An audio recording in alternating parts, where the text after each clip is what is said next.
इसलिए बजाई जाती है, पहले तो धार्मिक रीजन ये है। घंटी जी में आपने देखा होगा गरुण जी बने रहते हैं। एक्चुअली भगवान को गरुण के पंखों से जो आवाज निकलती है ना, वह भगवान को बड़ी प्रिय है। घंटी की टन से वो वेद ध्वनि मानी जाती है।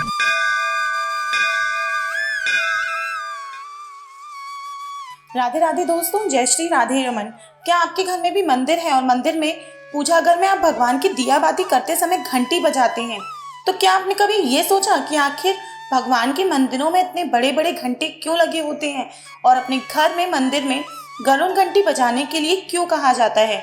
दोस्तों, हमारे आचार्य अनिरुद्धाचार्य जी महाराज कहते हैं कि आपकी पूजा घर में रखी हुई घंटी आपके पापों को खत्म कर सकती है, और यही गरुड़ घंटी अगर आप गलत तरीके से बजा देते हैं तो आपको कई तरह के पापों को भोगना होता है। क्योंकि जिस तरह पूजा में खास नियमों का पालन करना जरूरी होता है, उसी तरह मंदिर में घंटी का स्वर होना भी उतना ही जरूरी है। तो अगर आप भी जानना चाहते हैं कि क्या कहते हैं आचार्य अनिरुद्धाचार्य जी महाराज मंदिर की घंटी के बारे में, तो वीडियो को अंत तक जरूर देखिएगा, लेकिन उससे पहले चैनल को सब्सक्राइब जरूर कर दीजिएगा। नमस्कार दोस्तों, राधे कृष्ण टीवी पर आप सभी का स्वागत है। वीडियो में आगे बढ़ने से पहले कमेंट में हर हर महादेव जरूर लिख दीजिए। दोस्तों, गुरुजी कहते हैं कि मंदिर चाहे घर में हो या घर के बाहर, पूजा करने में जितना महत्व दीपक जलाने का माना जाता है, भगवान की सेवा करने का माना जाता है, उतना ही महत्व पूजा के दौरान गरुड़ घंटी बजाने का होता है। आप अपने घर के मंदिर में देखिए और आप जिस मंदिर में जाते हैं वहां पर देखिए कितने बड़े बड़े घंटे लटके हुए होते हैं। और जब हम मंदिर में जाते हैं तो सबसे पहले घंटा ही बजाते हैं, और जब भी किसी मंदिर में आरती की जाती है तो घंटे का नाद जरूर किया जाता है। क्योंकि शास्त्र कहते हैं कि हम अपने मंदिर में जितनी देर के लिए घंटी बजाते हैं उतने समय में ब्रह्मांड में हो रहे सारे पुण्य आपके खाते में जोड़ दिए जाते हैं।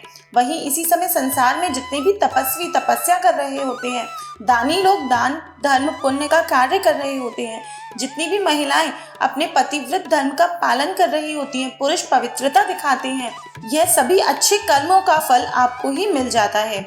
आचार्य जी कहते हैं कि गरुड़ घंटी के स्वर में इतनी ऊर्जा होती है कि ये ब्रह्मांड की सारी सकारात्मक ऊर्जा को खींचकर आपके पास ले आती है।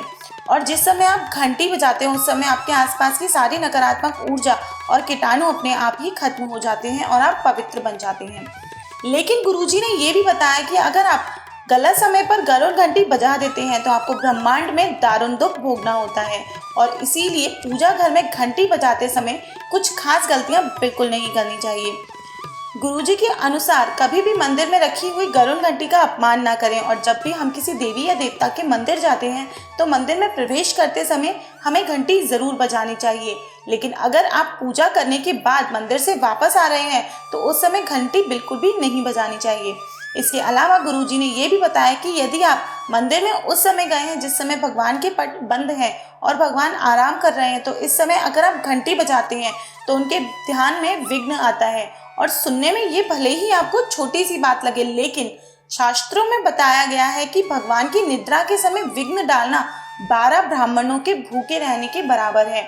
इससे आपको 12 ब्राह्मणों के भूखे रहने का पाप लगता है। श्री कृष्ण ने ब्राह्मणों को ईश्वर का दर्जा दिया है। तो ध्यान रहे कि जब भी मंदिर में पट बंद हो और भगवान निद्रा में हो उस समय आप घंटी का नाद बिल्कुल ना करें।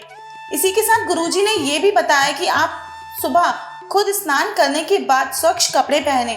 उसके बाद जब आप भगवान को स्नान कराते हैं उस समय आपको एक बार घंटी जरूर बजानी चाहिए। फिर ईश्वर के सामने धूप दीप नैवेद्य श्रद्धा से अर्पित करते हुए घंटी बजानी चाहिए। इसके बाद जब आप भगवान को वस्त्र पहनाते हैं, उनका श्रृंगार करते हैं, तो आपको इस समय भी घंटी जरूर बजानी चाहिए। और पूजा करने के बाद जब भगवान की आरती की जाती है तो उस समय बजाई गई घंटी आपको पूजा का 100 गुना फल ज्यादा देती है। तो दोस्तों, गुरुजी ये भी कहते हैं कि पूजा के समय अगर आप ईश्वर के सामने घंटी बजाते हैं तो इससे ना केवल ईश्वर प्रसन्न होते हैं बल्कि आपकी मनोकामनाएं भी बहुत जल्दी पूरी करते हैं और आपकी सेवा से प्रसन्न होकर आपको मनोवांछित फल देते हैं। तो दोस्तों, ये थे गुरुजी के बताए हुए घंटी से संबंधित वो नियम।